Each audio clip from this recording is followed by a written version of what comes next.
Zippers can be expensive, especially if you're buying them at Walmart or your craft store.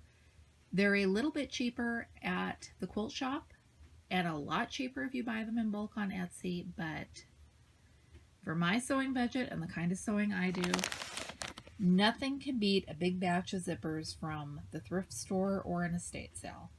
I'm Michelle, this is my romantic tangle, and let's talk about stretching your sewing budget with secondhand zippers. You might have seen this bag in one of my thrifting videos I did a few weeks ago.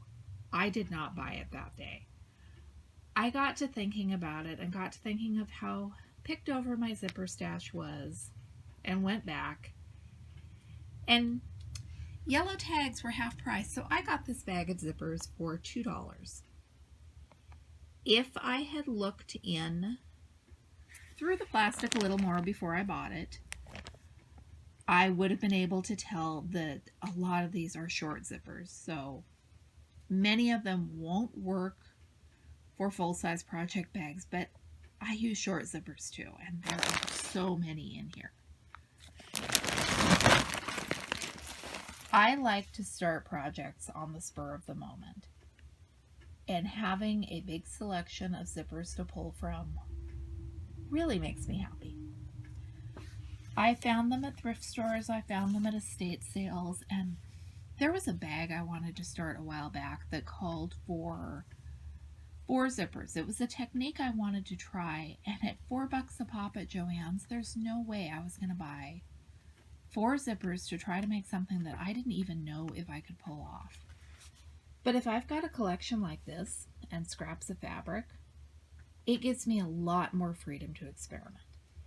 If I am sewing a bag with fabric that I paid $13 a yard for at the quilt shop, I probably am going to splurge on the zippers.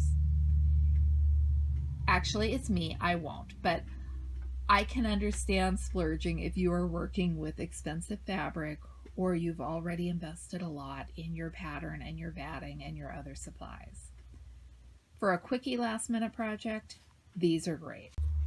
And for the bags that I am making, I think they work just fine. If I am making a bag with a 1970s tea towel, nobody is going to complain that I'm using a zipper from the same era. I'm also more likely to be able to match those colors. I really like this one.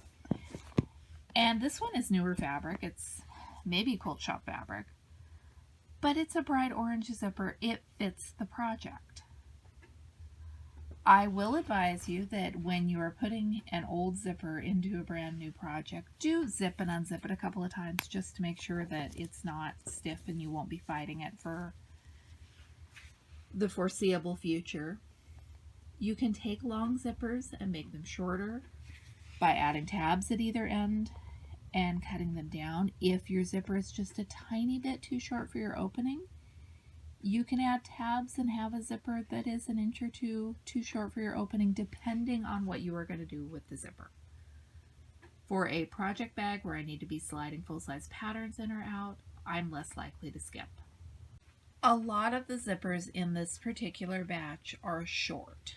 These are 7 or 8 inches. They're not going to be long enough for a project bag to hold my cross stitch in, but there are lots of things I can do with them. And then some of these, I have never seen a zipper this short in my life. So now I'm kind of motivated to come up with a project that will use some of these super cute short zippers. I do have some longer ones.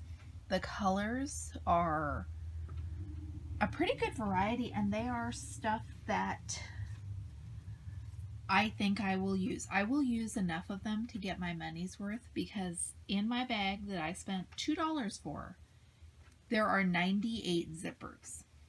Most of them look like they work. One is rusty. This one was cut from a leather purse. I